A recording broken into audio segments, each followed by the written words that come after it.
وجريت ساعتها ورحت البيت أمي. ولما دخلت أوضتها لقيتها نايمة في السرير ولابسة هدوم غريبة قوي، هدوم يعني من اللي ببالكوا فيها.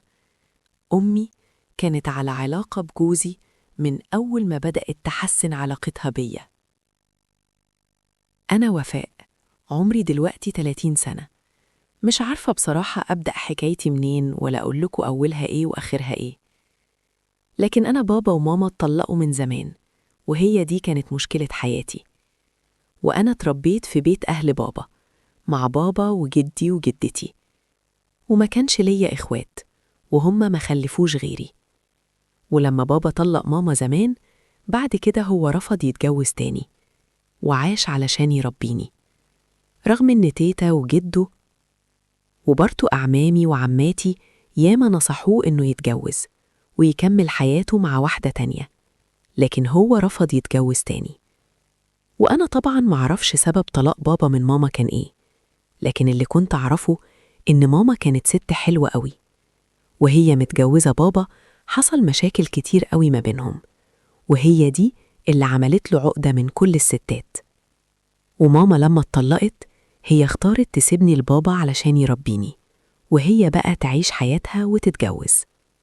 وبالفعل اتجوزت أكتر من مرة بعد بابا، معرفش عددهم كام، لكن كانوا كتير قوي.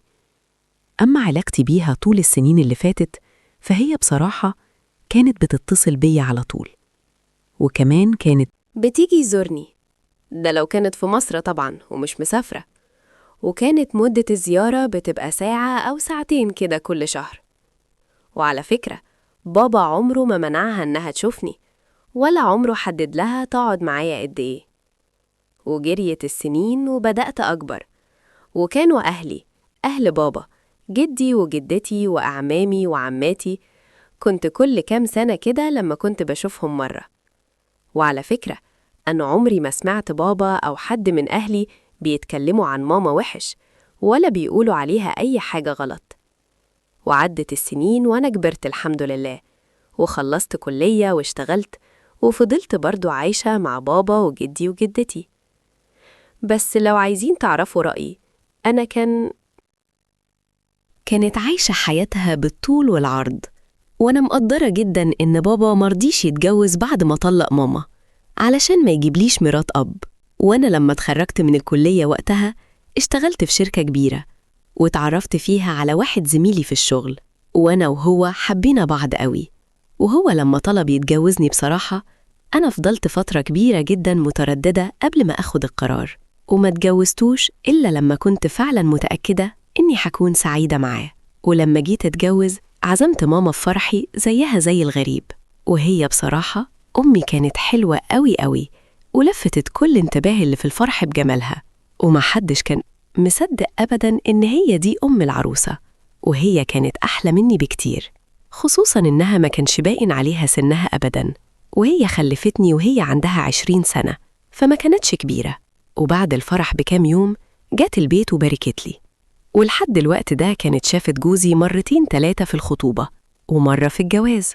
وده لأن أغلب فترة خطوبتي ماما كانت مسافرة عند جوزها في بلده، وهو كان راجل أعمال في بلد عربي وكان مقيم هناك، وماما كانت أغلب الوقت قاعدة معاه.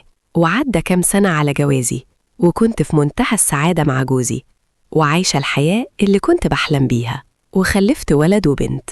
وكانت فرحة بابا وأهله بولادي ما تتوصفش، وكنت على طول بتواصل مع ماما من وقت للتاني، وكانت لسه مسافرة عند جوزها. عدت فترة كمان، وبعد كده جوز ماما توفى، وماما وقتها ورثت منه ورث كبير قوي، وبعدين رجعت مصر واستقرت فيها، وبدأت تدور على بنتها اللي كانت سايباها من زمان.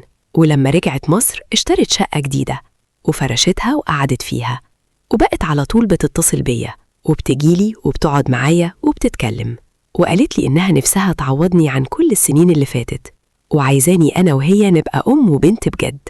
وقالت لي إنها حاسة إنها